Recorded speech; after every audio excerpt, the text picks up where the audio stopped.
ఎంతవరకు correct? Correction అనేది ఎవరితో చేపియాలి? ప్రొఫెసర్లతో చేపియాలి. తర్వాత ఒక్కొక్క పేపర్ని 2 సార్లు కరెక్షన్ చేస్తారు. మరి ఆ 2 సార్లు కరెక్షన్ చేసింది కేవలం 60 రోజుల లోపలనే ఎట్లా కంప్లీట్ చేసారు? మినిమం కరెక్షన్ చేయాలంటే ఒక 4-5 months to 6 months కంపల్సరీ పడుతుంది. మరి ఇది ఎందుకు కరెక్షన్? ఇది వీళ్ళతో చేయించిండ్రు, ఎందుకు ప్రొఫెసర్లతో చేయించలేదు? ఇది ప్రతి ఒక్కరికి అనుమానం ఉన్నది. ఇక దీంతో పాటు ఇక సెంటర్ల విషయానికి వస్తా.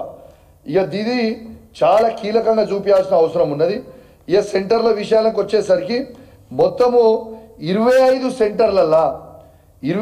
సెంటర్లల్లా ఎగ్జామ్ రాసిన వాళ్ళు 10,135 మంది ఉంటే అందులో నుంచి జాబ్ వస్తుంది.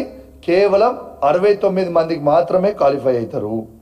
కానీ ఈ 2 సెంటర్ల రాసిన వాళ్ళు 18, 19 కోటి ఉమెన్స్ కాలేజ్ అనుకుంటా సెంటర్. ఆ సెంటర్లో 1,497 మంది రాస్తే మాత్రం 74 మందికి ఉద్యోగాలు వస్తాయాడా? అంటే ఇది పాసిబుల్ ఎట్లయితుంది? 10,000 మంది రాసిన కాడనేమో ఆడ 69 మందికి వస్తాయి. ఈ 2 సెంటర్లో రాసిన వాళ్ళకి మాత్రమే 74 మందికి ఉద్యోగాలు వస్తాయి. మళ్ళా కూడా నేను ఇంకోటి కూడా అడుగుతా ఉన్నా, ఈ 18-19 సెంటర్లో ఎందుకు ఉట్టి అమ్మాయిలతోని మాత్రమే ఎగ్జామ్ రాయించిండ్రు? ఇది జవాబు చెప్పాల్సిన అవసరం ఉన్నది. ఎక్కడైనా అబ్బాయిలు అమ్మాయిలు కూర్చొని రాస్తారు సెంటర్లో. మరి తతిమ సెంటర్లు పెట్టిన సెంటర్లు అన్ని సెంటర్లేమో అమ్మాయిలు అబ్బాయిలు కలిసి రాస్తారు. మరి ఈ 18, 19 ఈ 2 సెంటర్ల కేవలం అమ్మాయిలతోనే ఎందుకు రాపించిండ్రు? దీనికి జవాబు చెప్పాల్సిన అవసరం ఉన్నది. ఇది మొత్తము గమనించాల్సిన అవసరం ఉంది అందరూ. మళ్ళా ఒక్కసారి చెప్తున్నా, ఈడకి ఈ 2 సెంటర్లోనే 1,497 మంది రాస్తే ఈ 2 సెంటర్లలో 74 మందికి ఉద్యోగాలు వస్తాయి. ఇంట్లో ఓన్లీ మహిళలతో మాత్రమే రాపిస్తారు, అబ్బాయిలు ఉండరు. అన్ని సెంటర్లేమో అమ్మాయిలు అబ్బాయిలు రాస్తారు, ఈ ఒక్క సెంటర్లో మాత్రం ఉట్టి అమ్మాయిలు రాస్తారు. మళ్ళీ 10,139 మంది రాసిన కాడనేమో కేవలం 69 మంది మాత్రమే ఆడ క్వాలిఫై అవుతారు. ఇది ఎట్లా పాసిబుల్ అనేది నేను అడుగుతా ఉన్నాను. దీంతో పాటు ఇంకోటి కూడా చెప్పాలి. ఇది ఇంకొకటి కూడా ఇంట్రెస్టింగ్ పాయింట్ మీకు మీ ద్వారా మొత్తము తెలంగాణ ప్రజలకు చూపించే ప్రయత్నం చేస్తా. ఈ సెంటర్ నంబర్ 4వ సెంటర్లో 459 మంది అపియర్ అయితే ఒక్కరికి కూడా జాబ్ రాదు. ఇలా 2వ సెంటర్లో 537 మంది ఎగ్జామ్ రాస్తే కేవలం ఒక్కరే సెలెక్ట్ అవుతారు. ఇక 31 సెంటర్ 338 రాస్తే ఒక్కరికి కూడా సెలెక్ట్ కారు. ఇలా 39వ సెంటర్ 172 మంది రాస్తే ఒక్కరికి కూడా అక్కడ రాదు. 41, 42 సెంటర్ 266 మంది అపియర్ అయితే అక్కడ కూడా ఒక్కరికి కూడా జాబ్ రాదు. 45వ సెంటర్లో 536 మంది రాస్తే కేవలం ఒక్కరే సెలెక్ట్ అవుతారు. కానీ సెంటర్ నంబర్ 18, సెంటర్ నంబర్ 19లో మాత్రం 1,497 మంది రాస్తారు. ఆడ ఒక్క దగ్గర మాత్రం 74 మందికి ఉద్యోగాలు వస్తాయి.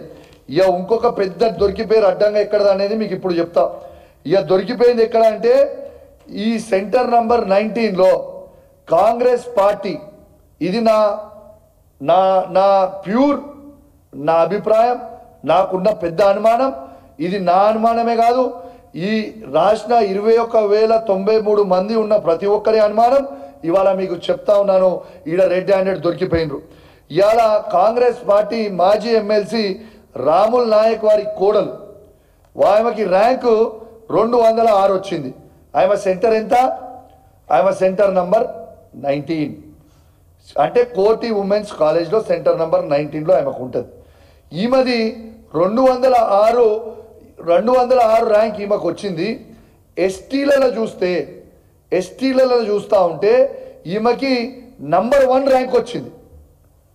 ఈ ఎక్స్ట్రా ఉన్న 21,093 మంది కాకుండా ఎక్స్ట్రా ఉన్న 10 మందిలో ఏదైతే వీళ్ళు రిజల్ట్ అనౌన్స్ చేసిర్రో 21,103 మందికి, దాంట్లో రాముల్ నాయక్ కాంగ్రెస్ ఎమ్మెల్సీ గారి కోడలికి ఇచ్చిర్రు అనేది నా పూర్తి అనుమానం. ఇది కూడా మళ్ళీ సెంటర్ తన ఎగ్జామ్ ఎక్కడ రాస్తుంది? సెంటర్ నంబర్ 19లో కోటి ఉమెన్స్ కాలేజ్లో ఎక్కడైతే కేవలం అమ్మాయిలే రాస్తారో అబ్బాయిలు ఉండరు. మరి దీనికి ఖచ్చితంగా జవాబు చెప్పాల్సిన అవసరం ఉన్నది అని చెప్పి సందర్భంగా తెలియజేస్తా ఉన్నాను. దీంతో పాటు ఉర్దూ మీడియంలో ఎగ్జామ్ రాస్తారండి. ఉర్దూ మీడియంలో ఉన్న వాళ్ళు ఎగ్జామ్ రాస్తారు. ఎంతమంది రాస్తారు? ఉర్దూ మీడియం ఉన్న వాళ్ళు ఎగ్జామ్స్ ఎంతమంది రాస్తారంటే వాళ్ళు 9 మంది రాస్తారు. 9 మంది రాస్తే 7 సెలెక్ట్ అవుతారు ఉర్దూ మీడియంలో రాసిన వాళ్ళు. తెలుగు మీడియంలో రాసిన వాళ్ళు 7,800 చిల్లర మంది తెలుగు మీడియంలో రాస్తే కేవలం 60 మంది సెలెక్ట్ అవుతారు. 60 మంది సబ్జెక్టు కరెక్షన్ 10 అటు ఇటు ఉండొచ్చు, 60 మంది సెలెక్ట్ అయినట్టు నాకున్న అనుమానం. దీంతో పాటు టాప్ 100 ర్యాంకులలో ఉర్దూ మీడియంలో రాసిన 9 మంది నుంచి 3 టాప్ 100లో ఉంటారు. 7,800 చిల్లర తెలుగులో రాసిన వాళ్ళు కేవలం 4 ఉంటారు. మరి ఇది ఎట్లా సాధ్యం?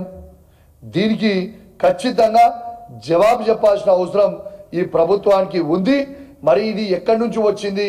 మరి 9 మందిలో 7 సెలెక్ట్ అయితే 7,800 చిల్లర మంది రాసిన తెలుగు వాళ్ళ కేవలం టాప్ 100లో 4 సెలెక్ట్ అవుతారా? ఇది ఎట్లా సాధ్యం?